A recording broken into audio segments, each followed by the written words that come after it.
आज के वीडियो में हम सीखेंगे टाइप्स ऑफ पार्टनरशिप यानी कि साझेदारी के प्रकार। बहुत अच्छा टॉपिक है, सभी लोग ध्यान से सुनेंगे आप लोग, और इससे निश्चित रूप से आपको क्वेश्चन मिलेंगे।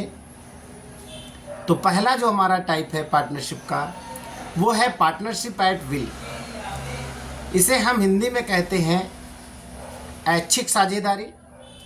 ये पार्टनरशिप ऐसी होती है जो कि सभी साझेदारों की, सभी पार्टनर्स की इच्छा पर निर्भर करती है। पार्टनरशिप चलती है और जब कभी भी ये आपस में समझते हैं कि अब इस पार्टनरशिप को समाप्त कर दिया जाए, तो सभी लोग आपस में मिलकर सबकी सहमति से ऐसी पार्टनरशिप को समाप्त कर सकते हैं, ऐसी साझेदारी को समाप्त कर सकते हैं।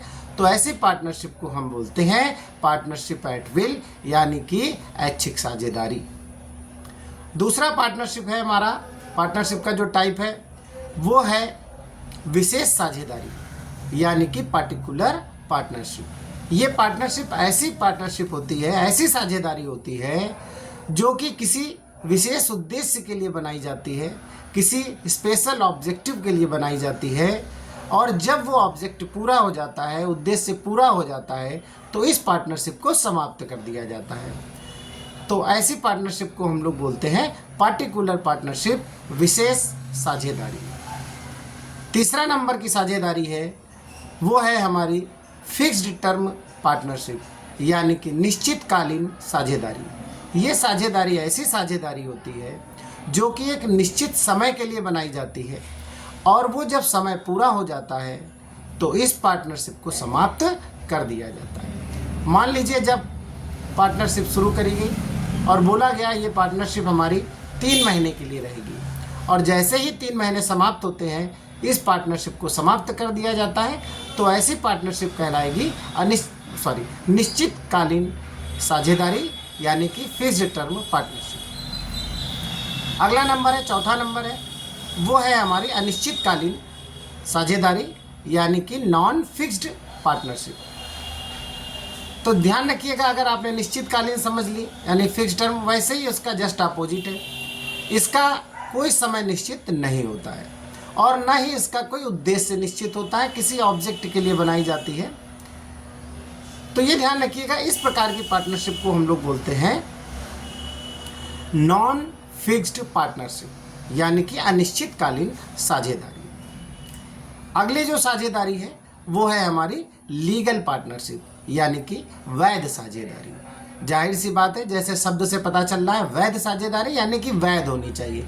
वैध का मतलब क्या होता है? वैध का मतलब होता है जो सारे जो एक्ट है, पार्टनरशिप एक्ट 1932, उसकी सारी जो शर्तें हैं उसको ये पूरा करती हो। जैसे कम से कम 2 मेंबर होना चाहिए, ज़्यादा से ज़्यादा 50 मेंबर होने चाहिए, उसका एक लीगल बिजनेस होना चाहिए, वैध व्यापार होना चाहिए, और उसके बीच आपस में समझौता होना चाहिए। ये समझौता चाहे लिखित हो या मौखिक हो सकता है यानी कि एग्रीमेंट, ये रिटन में हो सकता है या ओरल में हो सकता है। इसमें कोई कंपल्सन नहीं है कि आपको रिटन में ही बनाना है कि ओरल में बनाना है, बस होना चाहिए आपके बीच में। तो ये सारी चीज़ें जो भी पूरा करती है तो उसे हम लोग बोलते हैं लीगल पार्टनरशिप। अगली पार्टनरशिप जो है यानी साझेदारी, वो है इलीगल पार्टनरशिप। इलीगल पार्टनरशिप का मतलब होता है अवैध साझेदारी। अवैध साझेदारी का मतलब क्या है? जस्ट उसका उल्टा समझिए, वैध का अवैध, यानी कि उसकी मिनिमम संख्या जो होगी, यानी मिनिमम जो उसके पार्टनर होंगे वो 2 से कम हो जाएंगे मान लीजिए, या 50 से ज़्यादा हो जाएंगे, या उसका जो बिजनेस है वो इलीगल हो जाएगा, या कोई दुश्मन देश है उसका कोई नागरिक है वो इसमें मेंबर बन जाता है यानी इसमें पार्टनर बन जाता है, या किसी भी तरीके से अगर वो कानून को तोड़ती है ऐसी पार्टनरशिप, तो उसे हम लोग बोलते हैं इलीगल पार्टनरशिप यानी अवैध साझेदारी। अगली साझेदारी है वो है हमारी सीमित साझेदारी यानी कि लिमिटेड पार्टनरशिप। तो लिमिटेड पार्टनरशिप का मतलब ऐसे पार्टनरशिप से होता है जिसमें कि कम से कम एक पार्टनर का की जो लायबिलिटी होती है वो अनलिमिटेड होती है, और बाकी जितने भी पार्टनर होते हैं उनकी लायबिलिटी लिमिटेड होती है। तो ये ध्यान रखिएगा, कम से कम एक पार्टनर की अनलिमिटेड, और बाकी कि जितने भी पार्टनर हैं उनकी क्या होगी, आपकी उनकी लिमिटेड हो सकती है। लेकिन कम से कम एक लोग तो ऐसा होगा जिसकी जो लायबिलिटी होगी अनलिमिटेड होगी। अनलिमिटेड लायबिलिटी का मतलब क्या होता है? अनलिमिटेड लायबिलिटी का मतलब ये होता है कि अगर मान लीजिए कभी कोई लॉस होगा तो ये ध्यान रखिएगा कि उसको अपने घर से भी अपनी पर्सनल असेट्स का भी यूज करके वो पेमेंट करना होगा। अगर मान लीजिए 2 लाख रुपए का नुकसान हुआ, 2 लाख का कोई नुकसान हो गया, अब मान लीजिए कि वो 2 लाख, उसका तो कैपिटल लगी थी 1 लाख, लेकिन 2 लाख का नुकसान हुआ तो उसको क्या करना होगा? पूरा पेमेंट करना होगा, चाहे उसको अपनी पर्सनल प्रॉपर्टी का यूज करना पड़े, उसे बेचना पड़े। तो इसको बोलते हैं अनलिमिटेड लायबिलिटी यानी असीमित दायित्व। तो सीमित दायित्व साझेदारी यानी कि लिमिटेड लायबिलिटी पार्टनरशिप, या जिसको लिमिटेड पार्टनरशिप भी बोलते हैं, उसमें कम से कम एक मेंबर की लायबिलिटी जो होती है वो अनलिमिटेड होती है और बाकी जितने भी पार्टनर हैं उनकी लिमिटेड हो सकती है। अगला जो पार्टनरशिप का टाइप है वो है हमारा जनरल पार्टनरशिप। तो जनरल पार्टनरशिप जिसको हम सामान्य साझेदारी कहते हैं। तो जब सामान्य साझेदारी की कभी बात आ जाए तो आप लोग ये समझिएगा कि ये सामान्य साझेदारी का मतलब ये है कि जो हम साझेदारी की बात करते हैं, पार्टनरशिप की बात करते हैं, तो ये समझ लीजिए वही पार्टनरशिप है। यानी कि जो सारे नियम शर्तों को पूरा करे वो हमारी क्या कहलाएगी? सामान्य साझेदारी कहलाएगी। यानी कि कम से कम 2 लोग हों और ज़्यादा से ज़्यादा उसमें मेंबर जो हो सकते हैं यानी पार्टनर हो सकते हैं, 50 हो सकते हैं। लीगल बिजनेस है, वो सारी जो टर्म्स एंड कंडीशंस हैं उनको पूरा करती है और जो भी पार्टनरशिप एक्ट 1932 में है रूल्स एंड रेगुलेशंस को फॉलो करती है। तो ऐसी पार्टनरशिप को हम लोग बोलते हैं जनरल पार्टनरशिप। यानी कभी भी कहीं पर भी आपको अगर मान लीजिए पार्टनरशिप की बात हो रही है तो इसी पार्टनरशिप की बात हो रही है, यानी कि जनरल पार्टनरशिप। ठीक, तो आई होप आपको ये टाइप्स ऑफ पार्टनरशिप समझ में आई होगी। अगला जो पॉइंट है वो है पार्टनरशिप डीड यानी साझेदारी संलेख। तो अब आप ये समझिए साझेदारी संलेख होता क्या है। साझेदारी संलेख का मतलब ये होता है, ये एक ऐसा दस्तावेज होता है, एक ऐसा डॉक्यूमेंट होता है, एक ये रिटन में एक एग्रीमेंट होता है जो कि पूरे जो पार्टनरशिप में जब भी कोई भी अगर प्रॉब्लम आती है तो इसका यूज किया जाता है। अब मान लीजिए कभी कोई कैपिटल लगाइए, कभी किसी ने कैपिटल ज़्यादा लगा दी, अब उसे ज़्यादा इंटरेस्ट मांग रहा है, तो वो प्रॉब्लम खड़ी हो सकती है कि इसको कितना इंटरेस्ट दिया जाए, ड्राइंग पे कितना इंटरेस्ट लिया जाए। मान लीजिए कभी भी कोई भी प्रॉब्लम आए तो इस पार्टनरशिप डीड में यानी साझेदारी संलेख में उन सारे नियम शर्तें जो आपस में इन लोगों ने तय की है वो रिटन में है और उसमें सबके साइन है। तो कभी कोई प्रॉब्लम हुई तो तुरंत ये निकाला गया कि चलो भाई पार्टनरशिप डीड में क्या क्या लिखा था हम लोगों ने, निकालो भाई, ये देखो ये हमारी बात हुई थी, ये रिटन में देखो सबने साइन किया था, भाई यही चलेगा। तो इस तरीके ध्यान रख लो, ये पार्टनरशिप डीड ध्यान रखिए ये रिटन में होती है और ये पार्टनर्स के बीच में आपस में एक समझौता होता है वो भी रिटन में कि कौन क्या करेगा, क्या क्या कंडीशन होगी। डिस्प्यूट अगर होता है तो इसका हम लोग यूज करते हैं। तो ये ध्यान रखिएगा कि पार्टनरशिप डीड रिटन में होती है और ये साझेदारों की आपसी सहमति होती है, रिटन में लिखा हुआ जिसमें सबके साइन होते हैं। अब ये होता है कि मान लीजिए पार्टनरशिप डीड नहीं है, अब रिटर्न में कुछ भी नहीं लिखा है, तो क्या होगा फिर?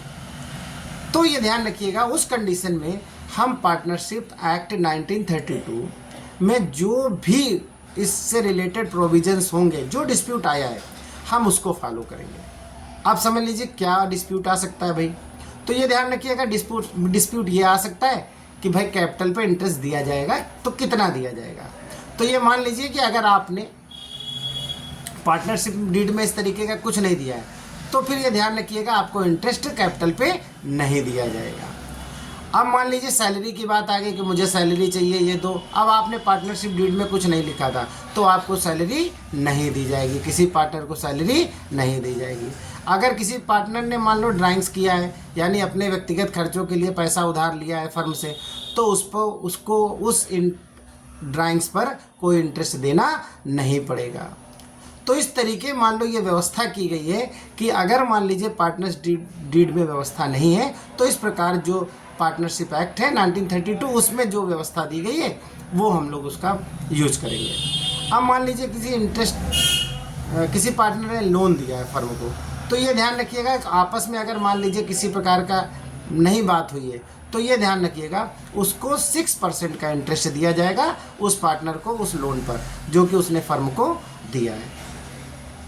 अब ये शर्त होती है कि कहने का मतलब ये कि आप या तो उसमें आप एग्रीमेंट करें, सब लोग उसको मानो, अगर कोई भी उनमें से एक नहीं मानता है तो वो चीज़ लागू नहीं होती है। अगर मान लीजिए 5 पार्टनर हैं, अब 5 पार्टनर में 4 पार्टनर एग्री हो गए किसी बात पे तो वो चलेगा।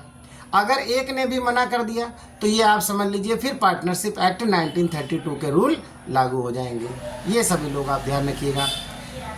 अब आप समझ लीजिए अगला जो पॉइंट है बहुत इंपॉर्टेंट है और वो है रजिस्ट्रेशन ऑफ पार्टनरशिप। तो रजिस्ट्रेशन का मतलब क्या होता है, यानी पंजीकरण, यानी कि उसको पार्टनरशिप एक्ट 1932 के अंतर्गत उसको रजिस्टर्ड करा लिया जाए। रजिस्टर्ड मतलब एक तरीके से परमिशन ले ली जाए और उसके डॉक्यूमेंट्स हो जाए और वो एक संस्था जो है रजिस्टर्ड बन जाए।